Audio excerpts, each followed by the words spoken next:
আসসালামু আলাইকুম। অনেকক্ষণ হাঁটার পরে প্রায় 1.5 ঘন্টা 2 ঘন্টা হাঁটার পরে আরেকটা স্পটে পৌঁছাইছি। এখানে একটু ঠান্ডা শীতল বাতাস, দেখেন কি অবস্থা সামনের দৃশ্য। একেবারে এখানে পাড়াইছি খাড়া,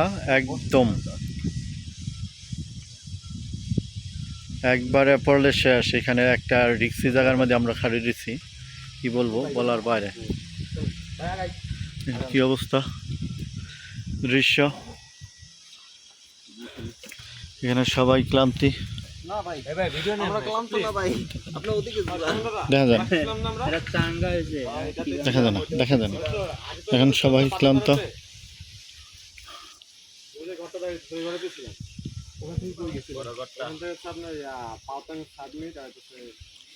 কি অবস্থা দেখেন, আসলে কুয়াশার কারণে অনেক কিছুই বোঝা যাচ্ছে না।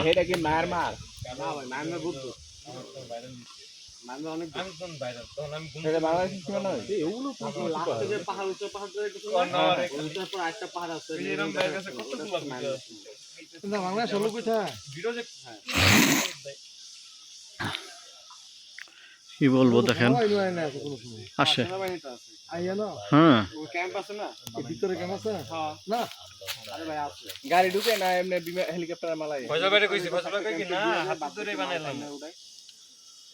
কি অবস্থা দেখেন, কোনো মানুষজনের বসবাস নেই।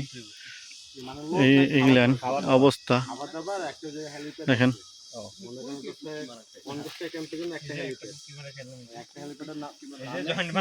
ওই যে দূরে পর্বত শৃঙ্গ গিলেন, কুয়াশা দেখা যাচ্ছে একদম। আদের স্যাটেলাইট ফোন আছে না? স্যাটেলাইট ফোন লাগাইলে কেন এই অবস্থা দেখেন। আমি চিন্তা করি এখানে প্রথম আসছি এরকম দেখেন কার এত এনার্জি ছিল। মোহন ভাই প্রথম আইসো জায়গাটা দাদা আইসো। আমরা যে খ্যামসাং পাড়া থাকছি, এই খ্যামসাং নামে একটা লোক ছিল, সে প্রথম ওই পাড়াটা তৈরি করছে। ওই পাড়াটার নাম হয়ে গেছে এখন খ্যামসাং পাড়া। আমি জিজ্ঞেস করলাম তো,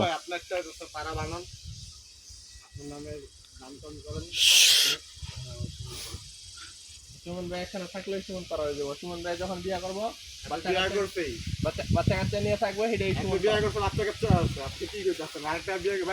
আরেকটা বিয়ে করুক। সুমন ভাই কয়টা বিয়ে করা যায়?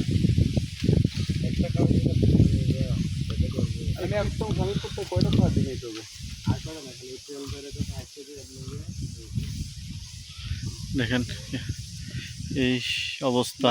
আমাদের জুম চাষ করে নাকি নামনে করেন?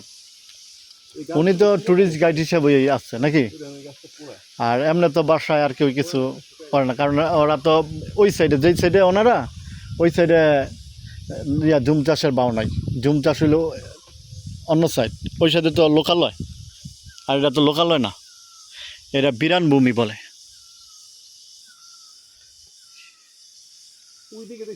প্রকৃতির নিস্তব্ধতা। এটা কি পাখির ডাক না?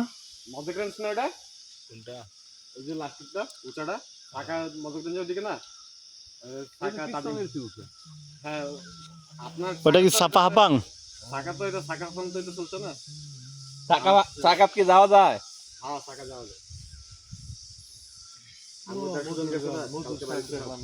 দেখলাম এত ফার ঘুরলাম, এটা মজুর শাক দেখলাম না। ওই যে এই চাকমা মজুলে যায়, কুচলে যায়। কি দৃশ্য অবলীলায়। আলহামদুলিল্লাহ, আল্লাহর প্রকৃতি কত সুন্দর। ভয় লাগে ভাই। হ্যাঁ, নিচে তাকালে তো এটা ভয় লাগবে। আমরা কোথায় আছি, কত ফুট উঁচা আছি হিসাব আছে? কয় হাজার ফুট উঁচা, চিন্তা করেন নিচে কি আছে।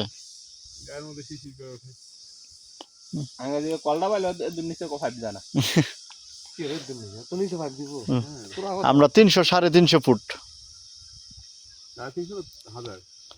না না,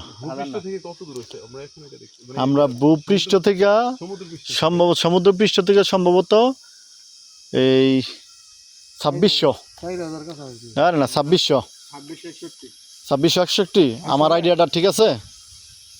মালয়েশিয়াতে কোনটা জানে আছে 6000 ফিট উঁচুতে এটা হলো আপা, এটা হলো পেনাং পড়ছে, ওইটার মধ্যে মার্কেটও আছে। 6000 ফিট সবাই ভালো থাকবেন, সুস্থ থাকবেন। আসসালামু আলাইকুম। আমার চ্যানেলটা সাবস্ক্রাইব করে দিবেন। আল্লাহ হাফেজ।